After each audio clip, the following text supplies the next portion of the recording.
Nobel চুরি তাপসী মালিক হত্যাকাণ্ড কোনো কিছুরই কিনারা করতে পারেননি সিবিআই। আরজিকর কাণ্ডেও ভরসা নেই সিবিআইয়ের প্রতি, বিস্ফোরক মন্তব্য বীরভূম জেলা পরিষদের সভাধিপতি কাজল শেখের। বীরভূম জেলা পরিষদের সভাধিপতি কাজল শেখ, আরজিকর কাণ্ডেও ভরসা নেই সিবিআইয়ের প্রতি। পাশাপাশি যে মন্তব্য তিনি করেছেন যে নোবেল চুরি তাপসী মালিক হত্যাকাণ্ড কোনো কিছুরই কিনারা করতে পারেনি সিবিআই।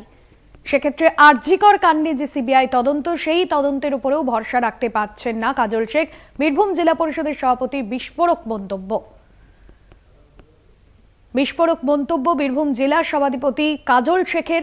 তাপসী মালিক থেকে নোবেল চুরি, অন্যদিকে কোনো কিছুরই হত্যাকাণ্ড করতে পারেনি সিবিআই। আরজিকর কাণ্ডেও সিবিআই তদন্তের উপর ভরসা রাখতে পারছেন না তিনি। বিস্ফোরক মন্তব্য বীরভূম জেলা পরিষদের সভাধিপতি কাজল শেখের।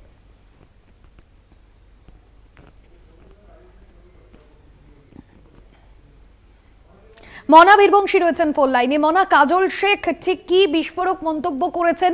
সিবিআইয়ের উপর ভরসা রাখতে পারছেন না তিনি। দেখো, একেবারেই তাই। তুমি জানো যে এই মুহূর্তে দাঁড়িয়ে আরজিকর কাণ্ড নিয়ে গোটা রাজ্য রাজনীতি তোলপাড়।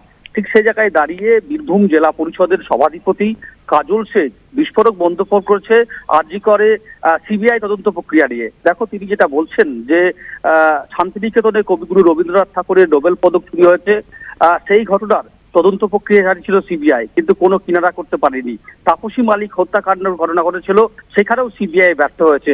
এমনকি বীরভূম জেলা তৃণমূল কংগ্রেসের সভাপতি অনুব্রত মণ্ডলকে সিবিআই গরু পাচার কাণ্ডে 2 বছর ধরে আটকে রেখেছিল, যে ঘটনার এখনো পর্যন্ত কোনো নিষ্পত্তি হলো না, সাক্ষী হলো না, মীমাংসা হলো না। অর্থাৎ সিবিআই এর প্রতি যে আস্থা, ভরসা, সেটা কিন্তু বীরভূম জেলা পরিষদের সভাধিপতি কাজল শেখের নেই। সেটা কিন্তু সব কলকাতা টিভিকে একদম পরিষ্কার করে জানিয়েছেন এবং তিনি বলছেন যে বাংলার মানুষের স্বার্থে, যেহেতু যে চিকিৎসক ধর্ষণ করে খুন করা হয়েছে, সেই মানুষটির স্বার্থে, সর্বোপরি সেই পরিবারটির স্বার্থে সিবিআই তদন্ত হচ্ছে। কিন্তু সিবিআই যে কতটা তারা সফল হবে আরজিকর কাণ্ড নিয়ে, সেটা নিয়ে কিন্তু বড়সড় প্রশ্ন ছুড়ে দিচ্ছেন বীরভূম জেলা পরিষদের সভাধিপতি কাজল শেখ। সেটা কিন্তু বলা যেতে পারে। ধন্যবাদ মনা। কাজল শেখ ঠিক কি বিস্ফোরক মন্তব্য করেছেন শোনাবো। যদিও আমাদের জানা আছে এর আগে অনেক ঘটনা ঘটেছে বাংলায়, সিবিআই একটারে কিনারা করতে পারেনি। এমনকি ওই চ্যাপ্টার ক্লোজ করে, যদি আমি বিশ্বভারতীর বাসিন্দা, এই রবীন্দ্র এরিয়ার বাসিন্দা, আমরা রবীন্দ্র সংস্কৃতির সঙ্গে সারা বিশ্বের মানুষ জড়িয়ে আছে, সেই নোবেলটাকে কোনো পর্যন্ত সিবিআই উদ্ধার করতে পারেনি বা আমাদের এরা কেন্দ্রীয় সংস্থা উদ্ধার করতে পারেনি। স্বভাবতই ওদের প্রতি ভরসা আছে বলে আবার মনে হয় না।